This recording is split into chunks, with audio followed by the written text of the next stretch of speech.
लेकिन कांग्रेस और झारखंड मुक्ति मोर्चा के नेता को हो क्या गया? उनके मंत्री और मुख्यमंत्री फाइल में गलत साइन कर रहे, जिसके चलते भ्रष्टाचार बढ़ रहा है। तो दूसरे तरफ संगठन चलाने वाले लोग मॉडल कोड ऑफ कंडक्ट को नहीं पढ़ रहे और आरोप लगा रहे हैं कि चुनाव आयोग के पास जा करके कि चुनाव आचार संहिता का उल्लंघन हो गया, क्योंकि मांडर का चुनाव है, इसी जिले में चुनाव हो रहा है और भारतीय जनता पार्टी के राष्ट्रीय अध्यक्ष यहां पर आ करके चुनाव आचार संहिता का उल्लंघन कर। अरे भाई पढ़िए, थोड़ा मॉडल कोड ऑफ कंडक्ट को तो पढ़िए, उसके संशोधनों को भी पढ़िए। और नहीं पढ़ सकते हैं तो राजनीति से में आरोप लगाने का जो आपकी परंपरा है उससे थोड़ा परहेज कीजिए। झारखंड मुक्ति मोर्चा और कांग्रेस सत्ताधारी दल है, लेकिन दुर्भाग्य से जिस प्रकार से लोकतंत्र में हर राजनीतिक दल को अपना जनाधार बढ़ाने का अधिकार है, हर लोग राजनीतिक दल को, भारतीय जनता पार्टी को भी अधिकार है कि हम समाज के बीच में जाएं, अपने सैद्धांतिक विषयों को बताएं, मोदी जी की केंद्र की सरकार की योजनाओं को बताएं और पार्टी का जनाधार बढ़ाने में हमारी भूमिका हो और उनकी पीड़ा को अपनी पीड़ा समझें, उनकी दर्द को हम कैसे उनकी समस्याओं को समाधान करें। यही तो भारतीय जनता पार्टी का कार्यकर्ता का मौलिक दायित्व है और उसी दायित्व को हम सब लोगों ने लगातार, हमारे पूर्वजों ने भी निर्वाह किया, वर्तमान पीढ़ी भी निर्वाह कर रही है, आने वाले जो जनरेशन वो भी पार्टी के सैद्धांतिक अधिष्ठान को आगे बढ़ाएगी और जनाधार बढ़ाने का हम सब काम करेंगे। लेकिन दुर्भाग्य इस बात का है कि आदिवासी समाज में, जनजाति समाज में भारतीय जनता पार्टी की बढ़ती लोकप्रियता सत्ताधारी दल झारखंड मुक्ति मोर्चा और कांग्रेस के कलेजे पर सांप लौटने वाला काम किया। सांप कलेजा उनका फट जा रहा है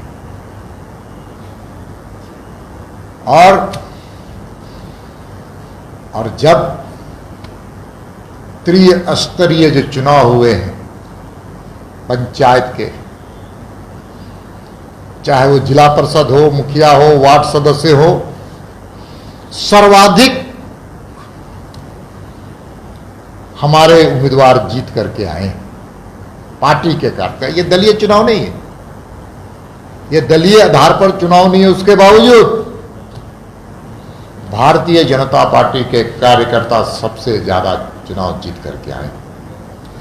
यह इस बात का द्योतक है कि गांव में भारतीय जनता पार्टी की लोकप्रियता बढ़ रही है। जितनी सीटें हैं उसमें आधी सीटें शेड्यूल एरिया का, ट्राइबल इलाके का, उसमें भी हम सबसे ज्यादा सीट जीते हैं। सबसे ज्यादा आज हम कह सकते हैं जिला परिषद में ट्राइबल निर्वाचित प्रतिनिधि भारतीय जनता पार्टी के साथ है। सबसे ज्यादा ट्राइबल मुखिया जीत कर आए वो भारतीय जनता पार्टी के पास है। सबसे ज्यादा आदिवासी समाज के, जनजाति समाज के वार्ड सदस्य जीत के आए वो भारतीय जनता पार्टी। ये हमारी बढ़ती हुई लोकप्रियता मोदी जी के किए हुए काम का असर है। दुर्भाग्य कल आया जब इनका कलेजा फटफट करके चुनाव आयोग के सामने जाकर के अपनी स्थिति को और हास्यास्पद करने का काम किया। मुझे तो लगता था कि राजनीतिक क्षेत्र में काम करने वाले लोग, प्रदेश अध्यक्ष स्तर का व्यक्ति जरूर पढ़ लिखने के भी उनके स्वभाव में होना चाहिए। उनको भी मॉडल कोड ऑफ कंडक्ट की जानकारी होनी चाहिए। अगर नहीं जानकारी है तो हमसे बात कर लेते। नहीं जानकारी है तो भारतीय जनता पार्टी का कोई कार्यकर्ता से बात कर लेते। लेकिन कांग्रेस और झारखंड मुक्ति मोर्चा के नेता को हो क्या गया, उनके मंत्री और मुख्यमंत्री फाइल में गलत साइन कर रहे, जिसके चलते भ्रष्टाचार बढ़ रहा है। तो दूसरे तरफ संगठन चलाने वाले लोग मॉडल कोड ऑफ कंडक्ट को नहीं पढ़ रहे और आरोप लगा रहे हैं कि चुनाव आयोग के पास जा करके कि चुनाव आचार संहिता का उल्लंघन हो गया,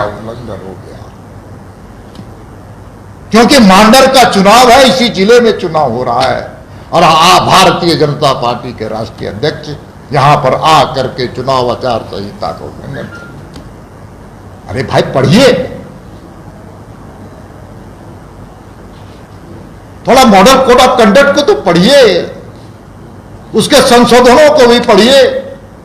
और नहीं पढ़ सकते तो राजनीति से में आरोप लगाने का जो आपकी परंपरा है उससे थोड़ा परहेज कीजिए। झारखंड मुक्ति मोर्चा और कांग्रेस सत्ताधारी दल है, इसीलिए मैं आपके सामने मुखातिब हुआ और मुखातिब हुआ हूं election commission letter number 437/6 by ECI in INST और 18/1/2018 को इन्होंने एड्रेस किया चीफ इलेक्शन कमिश्नर ने पूरे स्टेट के इलेक्शन कमीशन को और UT मतलब यूनियन टेरिटरीज के। इसकी कॉपी मैं आप सब लोगों को दूंगा।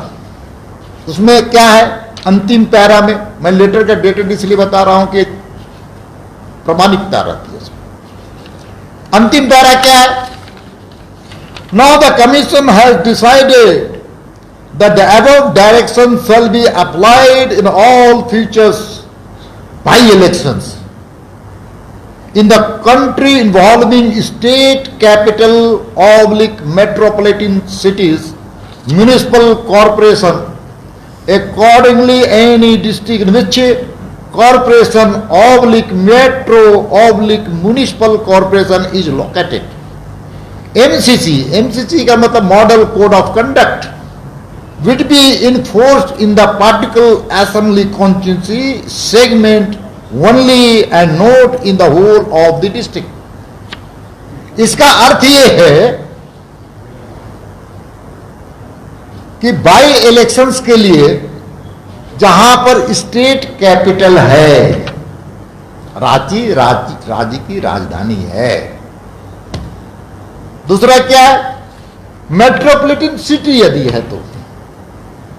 तीसरा क्या है, म्युनिसिपल कॉरपोरेशन है, या रांची है म्युनिसिपल कॉरपोरेशन। वहां पर पूरे जिले में आचार संहिता नहीं लगेगा, सिर्फ और सिर्फ जहां पर विधानसभा में जहां चुनाव हो रहे हैं उसी विधानसभा में आचार संहिता लागू होगा। और इसको पढ़ना चाहिए, अंग्रेजी नहीं जानते तो हिंदी रूपांतर इसका, हिंदी पढ़ लेते। इसलिए डरे हुए लोग हैं, सहमे हुए लोग हैं, और इसके आगे मैं नहीं कहूंगा कि अनपढ़ है, मैं नहीं बोलने वाला। उम्मीद है कि एक प्रदेश का अध्यक्ष पढ़ा लिखा, मैं ये नहीं बोल रहा हूं कि अनपढ़ नहीं, पढ़ना लिखना चाहिए। क्योंकि एक दुनिया की सबसे बड़ी पार्टी के राष्ट्रीय अध्यक्ष पर आरोप लगाते हैं तो आरोप पुख्ता होना चाहिए, आरोप पुख्ता होना चाहिए। नहीं तो जिस प्रेस कॉन्फ्रेंस में आपने आरोप लगाया उस वहां पर खड़े होकर के माफी मांगना चाहिए। ऐसे तो आपको सजा जनता दे रही है पंचायत के चुनाव में। मैं ईडीयूडी की बात नहीं कर सकता, लेकिन इसलिए मैं फिर कह रहा हूं, इस कागज को चुनौती दे या माफी मांगे, इस कागज को चुनौती दे या माफी मांगे, ये हरकत बर्दाश्त नहीं किया जाएगा। और दूसरी बात मैं कहना चाहता हूं, आज के अखबार में, प्रमुख अखबार में ने छापा है आयुष्मान भारत के बारे में। हम इसके पहले भी इसी स्थान से आयुष्मान भारत के बारे में मैंने गंभीरता से आरोप लगाया था कि आयुष्मान भारत झारखंड में भ्रष्टाचार का चारागाह बना हुआ ये कार्यक्रम। और क्यों बना? प्रधानमंत्री आयुष्मान योजना ये नाम था, इसको नाम बदल के मुख्यमंत्री आयुष्मान। इसलिए अब इसमें क्या है कि पूरी तरह से घोटाला, और घोटालों का अगर कोई सबसे ज्यादा सफर करने वाला, सबसे ज्यादा पीड़ा किसी को हुआ तो झारखंड के गरीब लोगों को हुआ। गरीबों की बात करने वाली सरकार, निर्धनों की बात करने वाली सरकार, जनजाति समाज की बात करने वाली सरकार, इस घोटाले में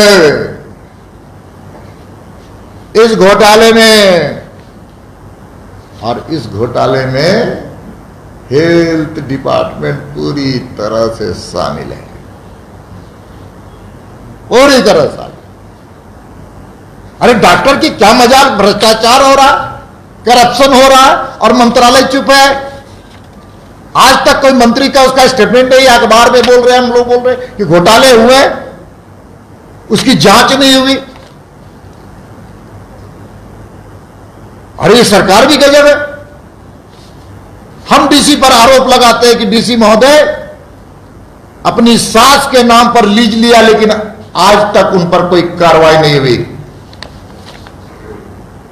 कोई अपनी पत्नी के नाम पर अनुबंध पदाधिकारी लीज लेता है, उस पर अभी तक कार्रवाई नहीं हुई। ये क्या है? और मैं जानता हूं कि मैं अफसरों के बारे में जब बोलता हूं तो झारखंड मुक्ति मोर्चा के नेताओं के पेट में दर्द होता है। हमारे एक मित्र दिल्ली में कह रहे थे फोन करके, बोले आपको झारखंड मुक्ति मोर्चा के बारे में, कांग्रेस के बारे में बोलने की जरूरत नहीं, आप सरकार के वरिष्ठ अधिकारियों के बारे में बोलिए, पीड़ा वहां होगी वहां। मैं जानता हूं, मैं जब बोला हूं तब तक सामक अधिकारियों के पक्ष में राजनीतिक दल का कार्य करता। राजनीतिक दल ये इस बात का संकेत है और ये खतरनाक संकेत है। इसलिए मैं अपनी बात को नहीं कहना चाहता हूं। कोरोना के कल मुख्यमंत्री जी देवघर में बहुत अपने आप को कह रहे थे कोरोना के भगवान के रूप में। उनसे पूछना चाहिए कि हवाई जहाज से जो लोग आया था उसका पैसा किसने दिया, किसने बुक कराया था। रेलवे से लोग जो आए थे हमारे बाहर प्रवासी, उनमें इनका कितना बड़ा योगदान है। अरे तो रेलवे मंत्रालय, भारत सरकार का योगदान। अरे ये बताना चाहिए कि मेरे राज्य में वैक्सीन सबसे ज्यादा बर्बाद करने वाला राज्य का मैं मुख्यमंत्री हूं। इनको यह बताना चाहिए कि रेमडेसिविर को यहां पर कालाबाजारी हुई थी, उस राज्य का मुख्यमंत्री मैं हूं।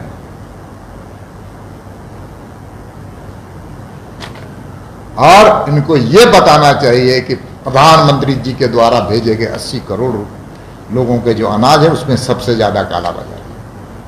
इसलिए मैं अपनी ओर से नहीं कहना चाहता हूं, लेकिन ये दुर्भाग्य है। ये विषय के बारे में थोड़ा वो जानकारी ले लें, नहीं है तो अपना मेल एड्रेस भेज दें उनको, मैं मेल से उनको भेज दूंगा। बहुत बहुत धन्यवाद।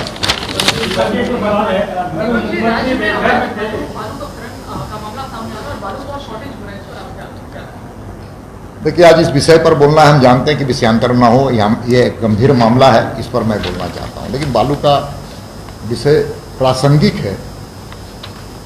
ये आर्टिफिशियल स्कैर्सिटी है, ये नीतिगत फैसले के कारण ये संकट है। ये इलीगल सैंड माइनिंग के चलते संकट है, ये मिसमैनेजमेंट के कारण संकट है, और ये कालाबाजारी करने वाले के गुरूह के कारण संकट। दीपक जी एक सवाल है तो मुख्यमंत्री देवघर में थे, उन्होंने कहा कि नौकरियां सीमित है, लिहाजा जो युवा है ट्रक चलाए, टेम्पो चलाए और इसके लिए सरकार उनको लोन दी है। देखिए स्वाभाविक है, रोजगार के सृजन होने चाहिए, रोजगार के सृजन, और इसीलिए प्रधानमंत्री जी ने, नरेंद्र मोदी जी ने रोजगार को सृजन करने के लिए स्टार्टअप बिजनेस का स्टार्टअप प्रोग्राम, स्टैंड अप, छोटे छोटे गरीब जो ठेला लगाने वाले लोगों के लिए, खोमचा, सड़क के किनारे छोटे छोटे दुकान लगाने वाले लोगों के लिए स्पेशल स्कीम लगाने का काम किया।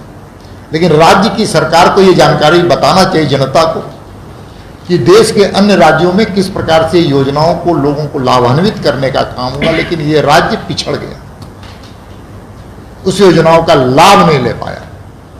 ठीक उसी प्रकार जैसे केंद्र की सरकार ने देवघर में एयरपोर्ट बनाने का काम किया, सारा इंफ्रास्ट्रक्चर खड़ा करने का काम किया, और उसके कई फायदे होते कि वहां का इकोनॉमी डेवलप करता, उस क्षेत्र का, पूरे संथाल परगना का लोगों का टूरिज्म बढ़ता, तो और वहां पर एम्स बना है।